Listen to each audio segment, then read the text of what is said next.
केदारनाथ से आगे है अमरनाथ और उससे आगे है कैलाश पर्वत।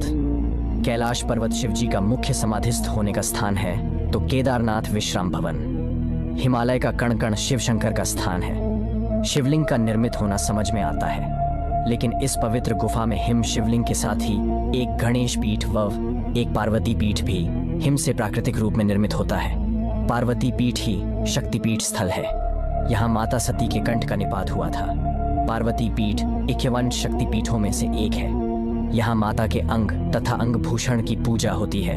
ऐसे बहुत से तीर्थ हैं जहाँ प्राचीन काल में सिर्फ साधु संत ही जाते थे और वहाँ जाकर वे तपस्या करते थे, लेकिन आजकल यात्रा सुविधाएं सुगम होने के चलते व्यक्ति कैलाश पर्वत और मानसरोवर भी जाने लगा है।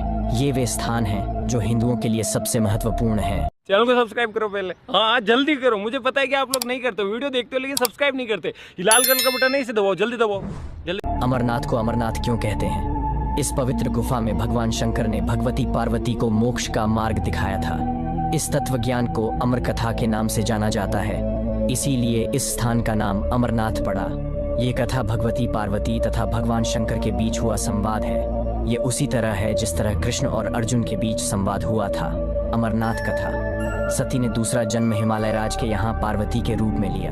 पहले जन्म में वे दक्ष की पुत्री थीं तथा दूसरे जन्म में वे दुर्गा बनी। एक बार पार्वती जी से ने शंकर जी से पूछा, मुझे इस बात का बड़ा आश्चर्य है कि आपके गले में नरमुंड माला क्यों है? भगवान शंकर ने बताया, पार्वती, जितनी बार तुम्हारा जन्म हुआ है उतने ही मुंड मैंने धारण किए हैं। पार्वती बोली, मेरा शरीर नाशवान है, मृत्यु को प्राप्त होता है, परंतु आप अमर हैं, इसका कारण बताने का कष्ट करें। मैं भी अजर अमर होना चाहती हूँ। भगवान शंकर ने कहा, यह सब अमर कथा के कारण है।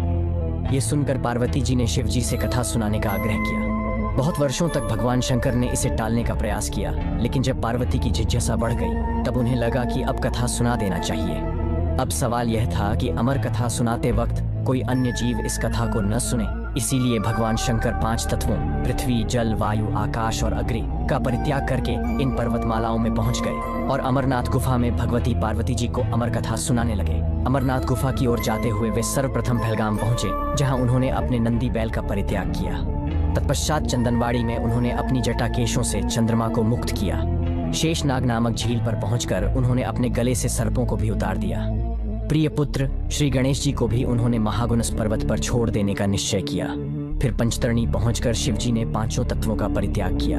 सब कुछ छोड़कर अंत में भगवान शिव ने इस अमरनाथ गुफा में प्रवेश किया और पार्वती जी को अमर कथा सुनाने लगे। जब शिव जी कथा सुना रहे थे तब एक घटना घटी। जब भगवान शंकर इस अमृत ज्ञान को भगवती पार्वती को सुना रहे थे तो वहाँ एक शुक हरा कठफोड़वा या हरी कंठी वाला तोता का बच्चा भी यह ज्ञान सुन रहा था। पार्वती कथा सुनने के बीच बीच में हुंकारा भरती थी। पार्वती जी को कथा सुनते सुनते नींद आ गई और उनकी जगह पर वहां बैठे एक शुक ने हुंकारी भरना प्रारंभ कर दिया।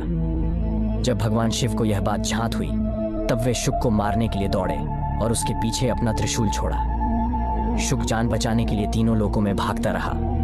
भागते भागते वह व्यास जी के आश्रम में आया और सूक्ष्म रूप बनाकर उनकी पत्नी वटिका के मुख में घुस गया। वह उनके गर्भ में रह गया। ऐसा कहा जाता है कि ये 12 वर्ष तक गर्भ के बाहर ही नहीं निकले। जब भगवान श्री कृष्ण ने स्वयं आकर इन्हें आश्वासन दिया कि बाहर निकलने पर तुम्हारे ऊपर माया का प्रभाव नहीं पड़ेगा, तभी ये गर्भ से बाहर निकले और व्यास जी के पुत्र कहलाए। गर्भ में ही इन्हें वेद, उपनिषद, दर्शन और पुराण आदि का सम्यक ज्ञान हो गया था। जन्मते ही श्री कृष्ण और अपने माता पिता को प्रणाम करके इन्होंने तपस्या के लिए जंगल की राह ली। यही जगत में शुकदेव मुनि के नाम से प्रसिद्ध हुए। ये दोनों कबूतर भी अमर हो गए। श्री अमरनाथ की यात्रा के साथ ही कबूतरों की कथा भी जुड़ी हुई है। इस कथा के अनुसार एक समय महादेव संध्या के समय नृत्य कर रहे थे कि भगवान शिव के गण आपस में ईर्ष्या के कारण कुरु कुरु शब्द करने लगे। महादेव ने उनको श्राप दे दिया कि तुम दीर्घ काल तक ये शब्द कुरु कुरु करते रहो। तदुपरांत वे रुद्र रूपी गण उसी समय कबूतर हो गए और वहीं उनका स्थायी निवास हो गया। माना जाता है कि यात्रा के दौरान पावन अमरनाथ गुफा में इन्हीं दोनों कबूतरों के भी दर्शन होते हैं। ये आश्चर्य ही है कि जहां ऑक्सीजन की मात्रा नहीं के बराबर है और जहां दूर दूर तक खाने पीने का कोई साधन नहीं है, वहां ये कबूतर किस तरह रहते होंगे। यहाँ कबूतरों के दर्शन करना शिव और पार्वती के दर्शन करना माना जाता है।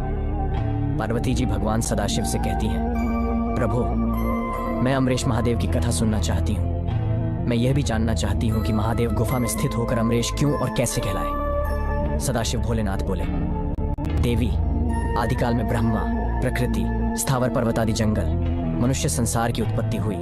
इस क्रमानुसार देवता, अरश्शि, पितर, गंधर्व, राक्षस, सर्प, यक्ष, भूतगण, कूष्मांड, भैरव, गीदड़, दानव आदि की उत्पत्ति हुई। इस तरह नए प्रकार के भूतों की सृष्टि हुई, परंतु इंद्र आदि देवता सहित सभी मृत्यु के वश में थे। इसके बाद भगवान भोलेनाथ ने कहा कि मृत्यु से भयभीत देवता उनके पास आए। सभी देवताओं ने उनकी स्तुति की और कहा कि हमें मृत्यु बाधा करती है, आप कोई ऐसा उपाय बतलाएं जिससे मृत्यु हमें बाधा न करे।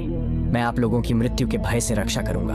कहते हुए सदाशिव ने अपने सिर पर से चंद्रमा की कला को उतार कर निचोड़ा और देवगणों से बोले, यह आप लोगों के मृत्यु रोग की औषधि है। उस चंद्रकला के निचोड़ नन्हे से पवित्र अमृत की धारा बह निकली और वही धारा बाद में अमरावती नदी के नाम से विख्यात हुई। चंद्रकला को निचोड़ते समय भगवान सदाशिव के शरीर पर जो अमृत बिंदु गिरे वे सूख गए और पृथ्वी पर गिर पड़े।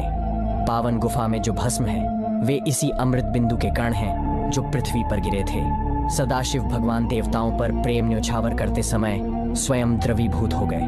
देवगण सदाशिव को जल स्वरूप देखकर उनकी स्तुति में लीन हो गए और बारंबार नमस्कार करने लगे। भोलेनाथ ने देवताओं से कहा, हे देवताओं, तुमने मेरा बर्फ का लिंग शरीर इस गुफा में देखा है। इस कारण मेरी कृपा से आप लोगों को मृत्यु का भय नहीं रहेगा।